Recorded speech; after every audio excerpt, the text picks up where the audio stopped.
नमस्कार, आप सभी का बहुत स्वागत है दूरदर्शन के इस खास कार्यक्रम में, जिस पर हम चर्चा करेंगे साल 2024 में पेश होने वाले बजट के बारे में। यह बजट आम जनता के लिए जितना अहम है उतना ही अहम है हम किसानों के लिए भी, क्योंकि अगर हम साल 2014 की बात करें तो जब देश में नरेंद्र मोदी के नेतृत्व में भारतीय जनता पार्टी ने अपनी सरकार बनाई थी और प्रधानमंत्री नरेंद्र मोदी ने जैसे ही पदभार ग्रहण किया था तो उनका एक ही सपना था कि कुछ भी करके किसानों की आय पर काम किया जाए, उनकी आय को बेहतर किया जाए, उनके जीवन को बेहतर किया जाए और कुछ भी करके किसानों की स्थिति को दुरुस्त करके उन्हें अच्छे तरीके से विकास के रास्ते पर लाया जाए।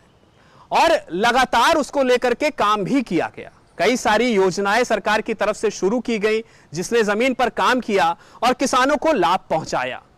लेकिन वो समय भी हमें याद रखना जरूरी है जब देश में और दुनिया में कोरोना की महामारी थी, और उस कोरोना महामारी में जब सब कुछ ठप था तो हमारे किसान ही थे जिन्होंने हमारी अर्थव्यवस्था को पटरी पर लाने का पूरा काम किया, दिन रात एक किया, मेहनत करी और उसका नतीजा भी हम सब ने देखा। अब एक बार फिर से देश में प्रधानमंत्री नरेंद्र मोदी के नेतृत्व में तीसरी बार सरकार बनी है और यह अहम बात है कि जैसे ही प्रधानमंत्री नरेंद्र मोदी ने पदभार ग्रहण किया, उन्होंने सबसे पहले अगर किसी फाइल पर साइन किया तो वो थी किसानों से जुड़ी हुई। तो साफ तौर पर संकल्प एक, सपना एक कि किसानों के लिए कुछ बेहतर करना है, किसानों की आय के लिए कुछ बेहतर करना है। लेकिन कहा जाता है ना कि हमेशा कुछ ना कुछ सवाल बच जाते हैं, और वैसे ही कुछ सवाल हमारे किसान भाइयों के मन में अभी भी हैं, और वो ये समझते हैं कि जो आने वाला बजट है जो कि 23 जुलाई को केंद्रीय वित्त मंत्री की तरफ से पेश किया जाएगा, उस बजट से इन किसानों के सपने और पंख लगेंगे, उन सपनों में और स्थितियां बेहतर होंगी। और उसी के लिए आज हमारे दूरदर्शन केंद्र में बड़ी संख्या में जो किसान भाई हैं वो आए हुए हैं, कुछ हमारे गेस्ट भी आए हुए हैं जो अपने सवाल हमसे साझा करेंगे और ये बताएंगे कि आने वाला बजट हम किसानों के लिए कितना अहम होगा, हमारे सपनों को किस तरह से उड़ान मिलेगी। और इस विषय पर इस चर्चा को शुरू करने से पहले हम अपने गेस्ट से आपको इंट्रोड्यूस करा देते हैं। हमारे साथ आज मौजूद हैं डॉक्टर सुग्रीव शुक्ला जी, जो कि deputy director agriculture marketing and agriculture foreign trade हैं, और प्रोफेसर अरविंद मोहन जी, जो कि प्रोफेसर ऑफ इकोनॉमिक्स हैं लखनऊ यूनिवर्सिटी में। आप दोनों मेहमानों का बहुत बहुत स्वागत है आज की इस विशेष चर्चा में, क्योंकि आज हम बजट पर चर्चा कर रहे हैं सर, और बजट बहुत ही अहम है हम सबके लिए, आम जनमानस के लिए। लेकिन किसान भाइयों के हित की अगर बात करी जाए, किसान भाइयों के नजरिए से अगर बात करी जाए, तो वो कहीं ना कहीं टकटकी बंधाए बैठा हुआ है कि इस बजट में उसके लिए क्या अहम होने वाला है। तो सबसे पहले सर आपसे मेरा सवाल है डॉक्टर साहब कि बजट तो पेश होने वाला है, 23 जुलाई का सबको इंतजार है, 2024 का ये बजट है, लेकिन इस बजट से पहले ये शंका, ये सवाल सबके मन में है कि क्या किसानों के लिए कुछ अलग होने वाला है, क्योंकि कहा तो यही जाता है कि किसानों की आय को बेहतर करना है। तो क्या इस बार बजट में कुछ ऐसा होगा कि किसानों की आय पर सरकार कुछ बेहतर फैसले लेगी ताकि उनका भविष्य अच्छा बेहतर हो सके? आप सब लोग जानते ही हैं कि उत्तर प्रदेश हमारा देश में खाद्यान्न में, मिल्क में, फल सब्जियों में बहुत अच्छा उत्पादन का शेयर रखता है। फॉर एग्जांपल गेहूं 30%, 1/3 हम पैदा करते हैं, 30 से 35%, आंवला 40% करते हैं, आम 25% करते हैं, अमरूद 18% करते हैं। लेकिन जब बात आती है अधिक आमदनी की, तो हम लोग ज़्यादा एक्सपोर्ट नहीं कर पा रहे हैं, तो उनका उचित दाम नहीं पा रहे हैं जो कि इंटरनेशनल मार्केट में है अन्य राज्यों की तुलना में। तो सरकार का यह अवश्य प्रायोरिटी रहेगी कि आपका उत्पाद प्रदेश के बाहर एक्सपोर्ट भी हो ताकि आपको उचित मूल्य मिले, आपकी आमदनी बढ़े। और इस दिशा में हमारे उत्तर प्रदेश सरकार भी भारत सरकार के गाइडलाइन पे भी प्रयास कर रही है कि सभी डिपार्टमेंट हमारे एग्रीकल्चर के जितने भी हैं वो क्वालिटी प्रोड्यूस पैदा करें। एफपीओ और एफपीसी को स्ट्रेंथन किया जा रहा है कि हमारी जो जोत घट रही है वो जोत का साइज बढ़े, अच्छी टेक्नोलॉजी यूज़ करें ताकि अन्य देशों की जो अधिक मूल्य पे उत्पाद खरीद सकते हैं उस तरह का उत्पादन आप लोग कर सकें। इस देश में नंबर 1 पे एग्रीकल्चर एक्सपोर्ट में गुजरात है, दूसरे पे महाराष्ट्र है, हम 5वें पे थे, अब तीसरे पे आ गए हैं। 58,000 करोड़ गुजरात का है, उसके बाद में 41,000 करोड़ महाराष्ट्र का है। हमारा गत वर्ष में था 18,500 करोड़, इस साल हम 22,500 करोड़ किए हैं जो मार्च अभी बीता है। और हमारा यह प्रयास है कि हम इसको और भी अधिक बढ़ाएं कि आपकी आमदनी पर्याप्त रूप से बढ़े ताकि आपका लिविंग स्टैंडर्ड बढ़े।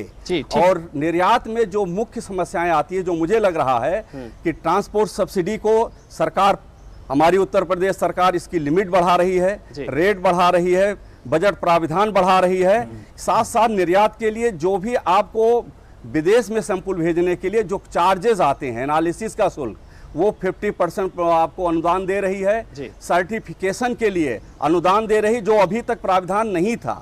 इसी साल प्राविधान अभी जुलाई से किया गया है उत्तर प्रदेश सरकार में, और भारत सरकार की भी प्रायोरिटी यही रहेगी कि इस तरह से वैल्यू एडिशन में, प्रसंस्करण में, एक्सपोर्ट के संबंध में, ताकि हमारा प्रदेश कम्पिटिटिव हो, आप समर्थ हो इतना एक्सपोर्ट करके अपने उत्पाद का अधिक मूल्य प्राप्त कर सके। क्योंकि यही बाजार, इसके साथ साथ वैकल्पिक बाजार के लिए जो आपके लीगल समस्याएं हैं कि आप डायरेक्ट परचेजिंग का भी आपको लाइसेंस दिया जाए, मंडी उपस्थल की घोषणा भी की जाए, आपका अपने घर से ही बेच सकें, आपको मंडी में उत्पाद लाना ना पड़े, प्राइवेट मंडी के रूप में भी आप अपने खलिहान को बिल्कुल सही बात है, क्योंकि लगातार सरकार की कोशिश कर रही है। जी प्रोफेसर साहब, आपसे एक सवाल है, क्योंकि डॉक्टर साहब ने बहुत ही अहम जानकारी दी बजट को लेकर के, लेकिन एक शंका जो है वो लगातार किसानों के मन में बनी हुई है और उसको बोलते हैं एमएसपी।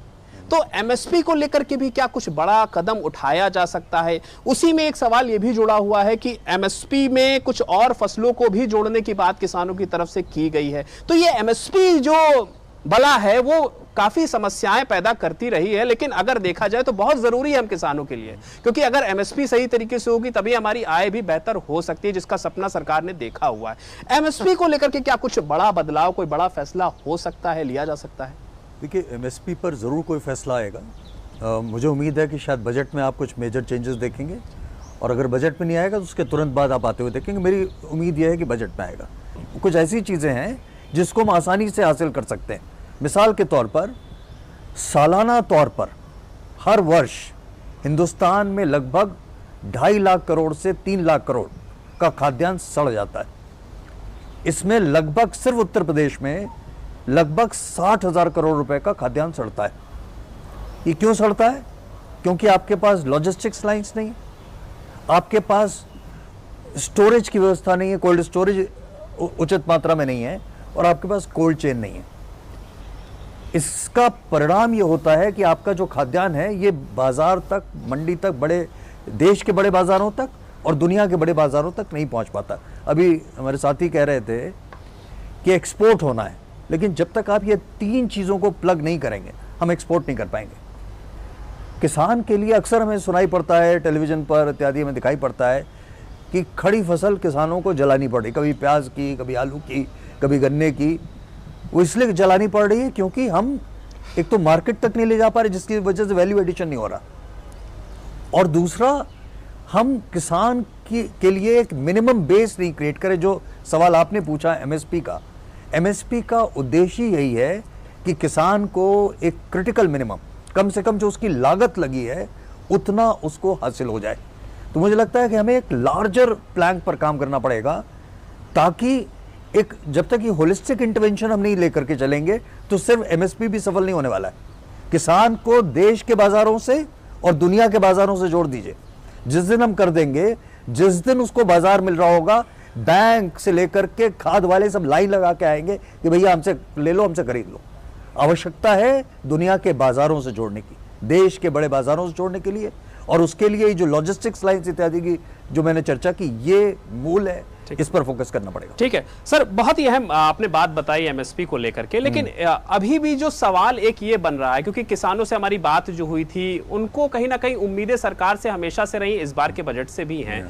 एक चीज जो है वो कर्ज माफी को लेकर के है कि कर्ज माफी की जो सीमा है क्या उसे बढ़ाया जाएगा, क्या उसका दायरा और विस्तृत किया जाएगा, इसको लेकर के बहुत सारे किसान जो हैं उनके मन में शंका है, सवाल है। तो क्या उम्मीद बांधी जाए 23 जुलाई तक कि हाँ सरकार कर्ज माफी को लेकर के भी कुछ बड़ा फैसला ले सकती है, कोई बड़ा ऐसा कदम उठा सकती है जिससे जो किसान हैं हमारे उनको लाभ पहुंचे? क्या इसका दायरा जो है वो बढ़ाया जा सकता है?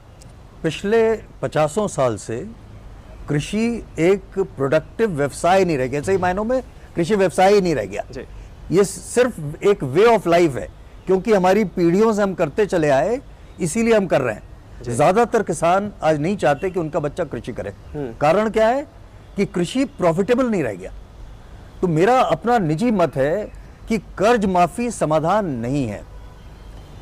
कर्ज की जरूरत क्यों पड़ रही है, ऐसी नौबत क्यों आ रही है कि किसान पे नहीं कर पा रहा, किसान वो कर्ज का भुगतान क्यों नहीं कर पा रहा? वो इसलिए नहीं कर पा रहा कि हमने कृषि को उद्योग के रूप में उसको बढ़ने ही नहीं दिया है। और यहां पर हमें एक ऐसे इकोसिस्टम की आवश्यकता है, जो मैंने पहले भी कहा, जिस दिन आप मार्केट से कनेक्ट कर देंगे। किसान को कर्ज माफी नहीं चाहिए, किसान को बाजार चाहिए। और हकीकत यह है कि दुनिया का जो बाजार है उसमें तमाम शॉर्टेज है। आप किसी भी कृषि उत्पाद को, जैसे भी आप एक्सपोर्ट की बात कर रहे थे, किसी भी आप सिंपल गेहूं, चावल इत्यादि, दाल, इसकी एक स्टैंडर्ड तरीके से, जिसको हम ISI वगैरह कहते हैं, आप सिर्फ पैकेजिंग करके दुनिया के बाजार तक पहुंचा दें, एक ह्यूज वैल्यू एडिशन है। हमारा चैलेंज ये है कि हमारा ज्यादातर जो किसान है, जो काश्तकार है, इसका जोत बहुत छोटा है। इसके 20 किलो, 50 किलो, 100 किलो का अगर सरप्लस, ज्यादातर के पास तो सरप्लस ही नहीं है। अगर सरप्लस 20-50 किलो का है तो उसके लिए मुश्किल है कि बगल की मंडी तक ले जाए। दुनिया के बाजारों तक कैसे ले जाएंगे? इस पर हमने पिछले 1995 से लेकर आज तक सही मायनों में इसमें विचार ही नहीं किया। हमें जरूरत है कि वो लिंक क्रिएट करना है कि हमारे छोटे किसान का प्रोड्यूस दुनिया के बाजार तक पहुंच जाए। जिस दिन ये पहुंच जाएगा, जो काम ग्रीन रिवॉल्यूशन नहीं कर पाया, जो वैल्यू एडिशन हरित क्रांति नहीं कर पाई, वो ये इंटरवेंशन कर सकता है। दुनिया को खाद्यान्न की जरूरत है, सारी दुनिया में शॉर्टेज है। उत्तर प्रदेश और हिंदुस्तान के पास बड़ी अपॉर्चुनिटी है। मुझे लगता है कि यह द्वितीय श्रेणी की रिफॉर्म का समय आ गया है। हमें अपने किसानों को, अपने कृषि को दुनिया के बाजारों से जोड़ना होगा। जिस दिन हम जोड़ देंगे इस इंजन में, मैं हमेशा मानता हूं कि हिंदुस्तान की अर्थव्यवस्था 3 इंजन का एयरक्राफ्ट है। 2 इंजन हम पहले खोल चुके हैं, इंडस्ट्री का और सर्विस सेक्टर का। कृषि का इंजन हमने आज तक नहीं खोला सही मायनों में। जिस दिन हम खोल देंगे, हिंदुस्तान डबल डिजिट ग्रोथ आप रोक नहीं सकते। अगले 20-30 साल तक अगर सारी दुनिया गर्त में भी चली गई तो भी हिंदुस्तान डबल डिजिट से ग्रो करेगा। समय आ गया उस दिशा में बढ़ने का। मतलब किसान सक्षम है, बस उस रास्ते को सही करना जरूरी है। और अगर वो रास्ता सही हो जाता है तो भारत अपने आप विकसित देशों में और अव्वल पे पहुंच जाएगा, ऐसा आप कह रहे हैं। डॉक्टर साहब, मेरा सवाल आपसे है, क्योंकि KCC को लेकर के भी बहुत सारी शंकाएं हमारे किसान भाइयों के मन में हैं कि KCC जो है, किसान क्रेडिट कार्ड, इसमें क्या कुछ बदलाव होगा? क्या इसकी भी इसकी जो राशि है, इसमें भी कुछ बदलाव होगा? कुछ इसमें भी विस्तार किया जाएगा? ये शंका भी है और सबकी निगाहें, सब टकटकी लगा के बैठे हुए हैं 23 जुलाई को लेकर के। तो KCC को लेकर के भी क्या कुछ उम्मीद लगाई जाए? कुछ बदलाव हो सकते हैं? बहुत अच्छा सवाल आपका है। देखिए, जो KCC है, आप इसके पहले अगर थोड़ा सा 3-4 साल पहले जाएं, तो जो भी सरकार अनुदान या कुछ भी देती थी, चाहे इनपुट के रूप में, चाहे किसी भी रूप में, तो डायरेक्ट किसानों को नहीं मिल पाता था। तो उसका माध्यम सोचा गया कि डायरेक्ट बेनिफिट जो है अकाउंट में दिया जाए तो इनको सीधे मिलेंगे, बीच के बिचौलिए खत्म होंगे। ये उद्देश्य था। और शायद हमारे सभी किसान, हमारे चाहे प्रदेश के हों या आप तो देश के भी कह सकते हो, कि डायरेक्ट बेनिफिट में आपके अकाउंट में सरकार से सीधे सब्सिडी जोड़ना बहुत लाभदायक है। आप सभी लोग सहमत होंगे। लेकिन इसका एक ये भी पहलू है कि सही आदमी को ही योजना का लाभ मिले। इसलिए कोई दूसरा जो आधार से लिंक ना हो, अन्य कोई इसका फायदा ना ले, या जो भी जो कहते हैं मिनिमम स्टैंडर्ड ऑफ लिविंग उससे ज़्यादा का हो, क्रीमी लेयर के ऊपर का हो, उन्हें हम अलग कर सकें। इसलिए KCC को इससे जोड़ने का प्रयास किया गया है। और हर साल इसको रिन्यूअल भी किया जाता है कि जो हमारे नए लोग जुड़े हुए हैं KCC के रूप में, बेनिफिट्स के रूप में, वो इसमें जुड़ जाएं। अब तो इसे जनपद और ब्लॉक लेवल पे भी सरकार की प्रायोरिटी है कि हर साल नए जितने भी हमारे इसमें सदस्य जुड़ते हैं वो जुड़ते भी जाएं। और जो गरीबी रेखा के ऊपर हो या जो जेन्युइन फार्मर्स ना हो या लाभार्थी ना हो, उनको उससे अलग भी किया जा सके। इसलिए ये अपडेशन भी किया जा रहा है। और आप सभी लोग शायद सहमत होंगे कि सरकार का यह कदम सराहनीय है और सरकार इसको आगे बढ़ावा देगी। ये बजट में भी प्राविधान रहेगा कि हमारे जो भी अपडेशन की ज़रूरत है, वो सब एनुअल जरूर बना रहे। हाँ, ये जरूर है कि किसी को एक बार आप योजना में हो गए हैं तो बार बार अपडेशन हर 3 महीने 6 महीने में जरूरत ना पड़े। ठीक है सर, ये तो बहुत अहम बात आपने बता दी, लेकिन एक सवाल सर ये भी है कि क्या खेती को मांग से जोड़ना जरूरी है? क्योंकि अक्सर यही देखा जा रहा है और अब तो शायद यही देखा ही जा रहा है कि जो हमारे किसान भाई हैं कुछ ही फसलों पर ही आधारित हो गए हैं, और शायद इसी वजह से हमें विदेशों से दाल का भी निर्यात करना पड़ा था इस बार। तो क्या किसानों को जो सह फसली खेती है वो, और उसके अलावा जो जैसे फिशरीज हो गया, आपका मत्स्य पालन हो गया या फिर मुर्गी पालन हो गया, इन सेक्टर्स को भी बढ़ावा देना सरकार के लिए बहुत ही जरूरी है? बहुत अच्छा सवाल है। आप सभी लोग जानते हैं कि हम जो भी पैदा करते हैं अपने ज़मीन से पैदा करते हैं, और ज़मीन का जो न्यूट्रिशन लेवल है इसमें एक सब चीज़ होती है ऑर्गेनिक कार्बन। ये ऑर्गेनिक कार्बन आज के 20-25 साल पहले ये 3-4% से अधिक था। लगातार हम लोग उत्पादन करते जा रहे हैं, इसका लेवल अब बहुत ही 1% से नीचे ज़्यादातर हमारे हर जनपद का हो गया और देश में भी घट गया है। तो अगर हम लोग सह फसली खेती, ऑर्गेनिक प्राकृतिक खेती पे नहीं जाएंगे तो हम इसकी एक तो उर्वरा शक्ति नहीं बचा पाएंगे। ज़्यादा उत्पादन करने के लिए आपको फर्टिलाइज़र केमिकल ज़्यादा डालना पड़ेगा, कास्ट ऑफ इनपुट बढ़ेगी, और जो उत्पाद भी होगा उसमें भी रेजिडुअल असर की वजह से आप जो खाएंगे वो क्वालिटी प्रोड्यूस नहीं होगा। और उसका जो सबसे बड़ा नुकसान है, आप सुनते होंगे मैक्सिमम रेजिड्यू लेवल। इसमें जो उत्पाद में, जैसे आप गेहूं खाते हैं या चावल उसका आटा खाते हैं या चावल खाते हैं बना करके, तो उसमें जो पेस्टिसाइड्स केमिकल आप डालते हैं उसका लेवल इतना होना चाहिए कि आपके दूसरे देश के लोगों के मानक में वो पास हो जाए। हमारा चावल बासमती पहले यूरोप में जाता था, अब वहाँ से जर्मनी में कंसाइनमेंट इसका रिजेक्ट हो रहा है कि आइसोप्रोट्यूरान आप ज़्यादा डाल रहे हैं, तो वो अपने यहाँ इंपोर्ट अब नहीं कर रहे हैं। इसी तरह से हर केमिकल, पेस्टिसाइड्स के भी लेवल जो भी हैं प्रोडक्शन के, अगर हम डालें तो किस लेवल पे डालें या ना डालें, कम से कम डालें। ऑर्गेनिक, नेचुरल और सह फसली का उत्पादन इस रूप में करें कि हमारी मिट्टी का उर्वरा शक्ति भी कम ना हो, और दूसरी जो आपने बहुत अच्छी बात कही कि मांग के आधार पर 1 किलो आम अमेरिका में 900 रुपये पर केजी बिकता है, और आप जो पैदा करते हैं आपका यहाँ का दशहरी 50 से 60 रुपये में बेच रहे हैं। अब की बार आम 40 टन भिजवाया गया तो करीब 200 से 250 रुपये पर केजी उसमें कास्ट आता है। तो आपको 60 की जगह 90 रुपये दिया गया, तब भी वो 350 रुपये में वहाँ पहुँचा, लेकिन जो एक्सपोर्ट किया उसको 250-300 रुपये पर केजी प्रॉफिट हुआ। यानी मार्केट में 900 रुपये है और आप 60 रुपये में बेच रहे हैं। कोई भी उत्पाद अगर आप एयर से लिफ्ट करके यूरोप में भेजते हैं तो 200 से 250 रुपये पर केजी खर्चा आता है, और उसके बाद आप यहाँ का प्राइस देख लीजिए, और जो वहाँ की प्राइस होती है मार्जिन बहुत डिफरेंस अभी भी है। तो अगर आप क्वालिटी प्रोड्यूस पैदा करेंगे और वहाँ पर बेच पाएंगे तो आप आमदनी अपनी ज़्यादा उठा पाएंगे। और सरकार की जो प्रायोरिटी है, भारत सरकार की भी, इस बजट में भी, और स्टेट गवर्नमेंट की यही है कि लैंड लॉक प्रदेश है हमारा उत्तर प्रदेश। अगर हम एक्सपोर्ट करते हैं तो जो खर्चा आता है ट्रांसपोर्ट का, सरकार आपको अभी स्ट्रेंथन कर रही है कि आपका 25% खर्चा जो भी आएगा, चाहे आप जल मार्ग से भेजें, चाहे थल मार्ग से भेजें, चाहे वायु मार्ग से भेजें, सरकार आपको अनुदान दे रही।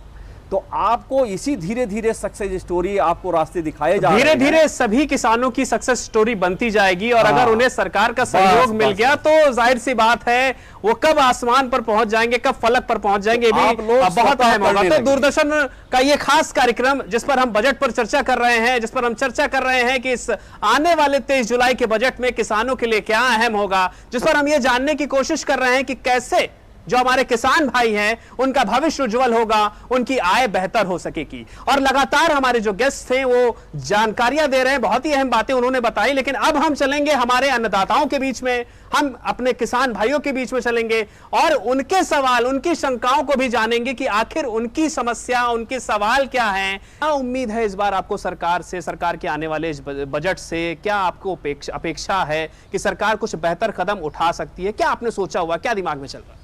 हम लोग चंदन और केसर की खेती भी करना चाहते हैं। मेरा सरकार से अनुरोध है कि उस पर भी अनुदान की व्यवस्था की जाए ताकि हम किसान उससे लाभान्वित हो सकें। इस चंदन इत्यादि की भी ये अगर एनवायरनमेंट अलाउ करता है तो हमें बिल्कुल इस पर आगे बढ़ना चाहिए। बिल्कुल, सरकार को भी इस पर सोचना चाहिए। हमारे साथ हमारे अगले किसान भाई सत्येंद्र मौर्य जी हैं। सत्येंद्र जी, क्या उम्मीद है आपको सरकार से और सरकार के आने वाले इस बजट से, क्योंकि लगभग सभी ने उम्मीद बांध रखी है कि इस बार कुछ बड़ा बदलाव होगा, और हमारे जो दोनों गेस्ट हैं उन्होंने भी कहा कि कुछ ट्रांसफॉर्मेशन होना है। आपको क्या लगता है, क्या उम्मीद बांधी? असल में जो कम्युनिकेशन गैप है, जो किसानों की बातें हैं वो वहाँ तक पहुँच नहीं रही। मुझे ऐसा लगता है कई बार जो किसान मित्र थे, किसान विद्यालय थे, सरकार ने बहुत अच्छे ढंग से इस्टेब्लिश किया था, पता नहीं किन कारणों से इन योजनाओं को बंद कर दिया गया, स्थगित कर दिया गया। मैं चाहता हूँ ये कम्युनिकेशन गैप को, जो ये बीच की कड़ी थी किसान और वैज्ञानिक, कृषि वैज्ञानिक के बीच में या सरकार के बीच में एक माध्यम था, इसको अगर फिर से चालू कर दिया जाए तो कुछ बेहतर हो पाएगा। एक बात। दूसरी बात कि जो किसान है वो धीरे धीरे पलायन कर रहा है, उसको एग्रीकल्चर प्रोड्यूस का दाम नहीं मिल रहा है। और अभी भाई साहब विपणन से बैठे हुए हैं, हमारे वैज्ञानिक लोग बैठे हुए हैं, जो हमारा एक्सपोर्ट है उस पर सरकार का ध्यान जाना चाहिए। जो हमारे एग्रीकल्चर प्रोड्यूस है उनको अगर हम एक्सपोर्ट करेंगे तो हमारे पास अच्छी आय आएगी, तो हमें कृषि उत्पाद का मूल्य नहीं मिल रहा। और जब हम बजट की बात करते हैं तो हम निश्चित रूप से सरकार से अपेक्षाएं और ज्यादा रखते हैं। जैसे किसान सम्मान निधि की बात करते हैं तो 2000 रुपए बहुत कम है सर, ये और ज्यादा बढ़ाया जाना चाहिए। इंटरनेट जब से आ गया है मोबाइल, तो कहीं न कहीं कम्युनिकेशन में बढ़ोतरी हुई है। इवन कि आपका कोई बैंक में ट्रांजैक्शन होता है, आप तुरंत जान जाते हैं कि मेरे खाते से ये चीज़ हुई। तो टेक्नोलॉजी को भी यूज़ किया जाए, और जहाँ जहाँ पर जैसे आपने कहा कि स्पेसिफिक कोई प्लान है, योजना है सरकार की, तो हितधारक को डायरेक्ट तुरंत पहुँचना चाहिए। अगर उसमें कम्युनिकेशन गैप है तो वो को मजबूत करना चाहिए, और सरकार निश्चित रूप से इसमें ध्यान देगी कि जो भी नई योजनाएँ लाई जाती हैं उसमें ज़रूर इस तरह का, जैसा आपने मौर्य जी ने बहुत अच्छा सुझाव दिया है, कि उसमें मिडिल पर्सन रहे जो किसान की भाषा में उनको उस योजना को, जो अंग्रेजी में या दूसरी लैंग्वेज में है, उनकी भाषा में समझा सके। आज हम देखते हैं कि जुलाई का महीना है और जुलाई के महीने बजट आ रहा है, और इस महीने की बरसात से किसान भाइयों का पूरा साल का उत्पादन निर्भर होता है।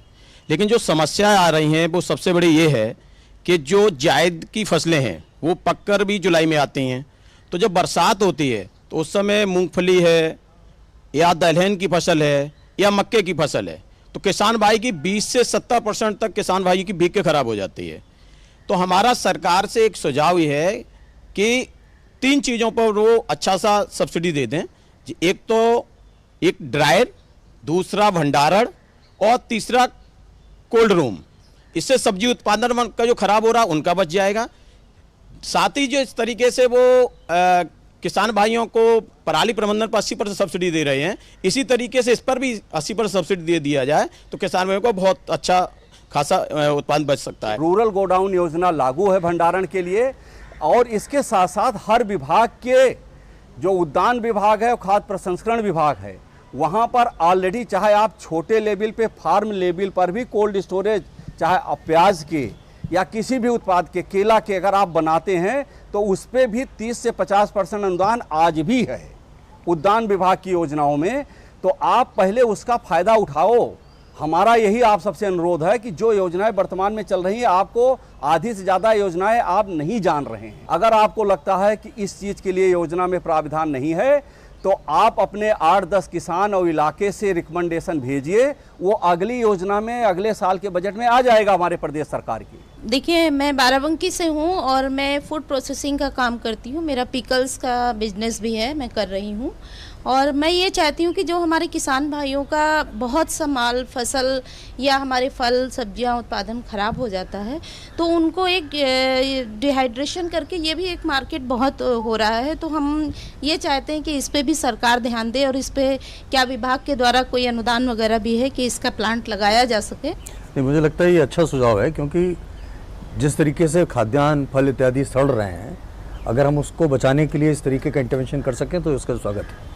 मैं ये चाहती हूँ कि जो किसान भाई आए हैं और नहीं आए हैं, और मान लेते जिनके पास जमीन है वो तो किसान के उनके हित में उनके बच्चे तो पढ़ सकते हैं, लेकिन जिनके पास कुछ भी जमीन नहीं है उनके लिए हमारी सरकार क्या करेगी, इसके बारे में हम जानना चाहते हैं। कि जो कृषि यंत्र है उस पर सब्सिडी बढ़ाई जाए। उसमें होता है कि हर ब्लॉकों में 1 या 2 इंस्ट्रूमेंट मिलते हैं, ट्रैक्टर या और जो रोटावेटर है इत्यादि, जो उसमें आवेदन करते हैं 200 किसान मिलता है 2 लोगों को, तो इस पर एक बढ़ाई जाए। दूसरा सवाल ये है कि जैविक खाद पे किसान को सरकार को बजट में ज़्यादा अमेंडमेंट करनी चाहिए कि रासायनिक खादों के अपेक्षा जैविक खादों का उपयोग करें और जैविक जो कीटनाशक हैं उनका उपयोग करें। बहुत अच्छी बात कही है। जैसा आप सभी जानते हैं कि वर्तमान में भी योजना चल रही है, ठीक है, कि कृषि यंत्र में सब्सिडी का निश्चित टाइम दिया जाता है। उस टाइम पे ऑनलाइन जो अप्लाई करते हैं कि पारदर्शिता दिखनी चाहिए, उन्हीं में से चयन किया जाता है कि पहले तो सही हितधारक को उपकरण मिले, जो उपकरण मिले वो यूज़ भी हो और जिस ब्लॉक में जिस उपकरण की आवश्यकता अधिक हो। हमारा आप सबसे अनुरोध है कि अपने ब्लॉक में डिस्ट्रिक्ट एग्रीकल्चर अफसर या जो भी जिला उद्यान अधिकारी जिस भी डिपार्टमेंट का हो उससे रिकमेंडेशन दीजिए, तो जिन जिलों में नहीं बढ़ पा रहे हैं उसका डाइवर्ट सरकार कर देगी उस डिस्ट्रिक्ट में जहां इसकी ज़्यादा डिमांड हो। हमारे बाग 50 और 60 साल के जो ऊपर हो गए हैं वो 70 फुट के और 60 फुट के करीब हैं, उनकी हम प्रूनिंग ढंग से नहीं कर पा रहे हैं।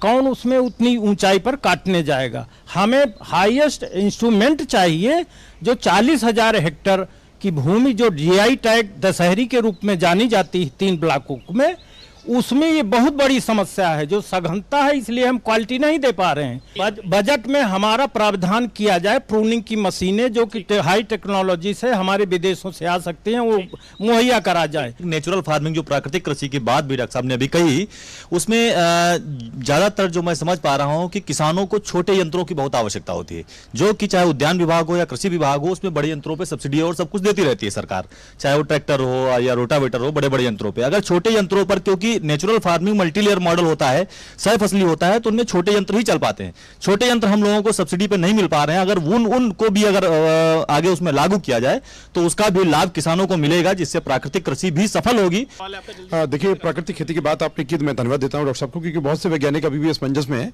और देश की सरकार ने इस पर शासनादेश भी जारी कर दिया और इसको प्रमोट करने के लिए काम भी किया और सब जगह इसके मॉडल बनाए जाने की बात भी की गई है। लेकिन चुनौती क्या है कि जब रासायनिक खेती करते तो सब्सिडी मिल जाती, यंत्रों में भी सब्सिडी मिल जाती। प्राकृतिक खेती करके हम खेत भी बचाते हैं, स्वास्थ्य भी बचाते हैं, जैव विविधता भी बचाते हैं, पर्यावरण के संरक्षण भी करते हैं और जीवन की रक्षा भी करते हैं। और सब काम करने के बाद उसको बहुत कम लाभ मिलता है और उसको बीज खरीदना नहीं, क्योंकि प्राकृतिक खेती में देसी बीज का संरक्षण भी कर रहा है। तो यानी जितने अच्छे काम करने वाले उसको कम लाभ मिल रहा है। और अभी भी जितने भी प्रदर्शन होते हैं कोई प्राकृतिक खेती का प्रवचन नहीं होता, तो उसका प्रमोशन होना इस बजट में इसमें विशेष ध्यान दे और सब्सिडी लाखों करोड़ की सब्सिडी बचेगी तो देश तरक्की करेगा। जैसा हम आपसे बता रहे हैं कि कुछ चीजें तो होती हैं कि आपको जानकारी न होने की वजह से आपको उचित मूल्य नहीं मिल पाता है।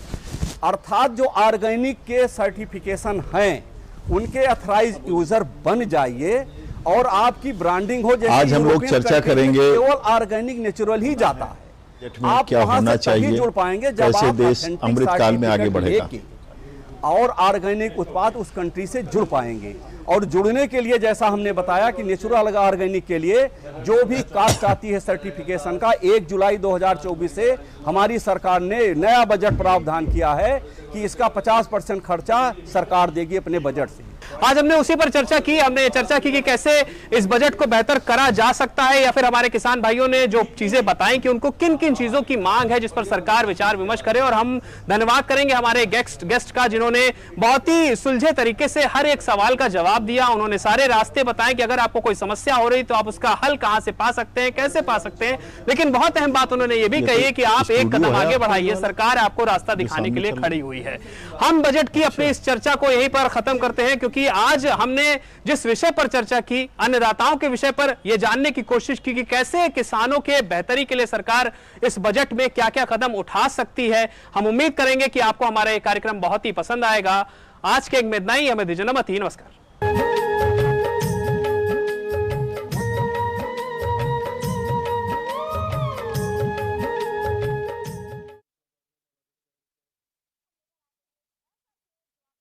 जोड़ता है ओपन माइक विद म्यूजिक।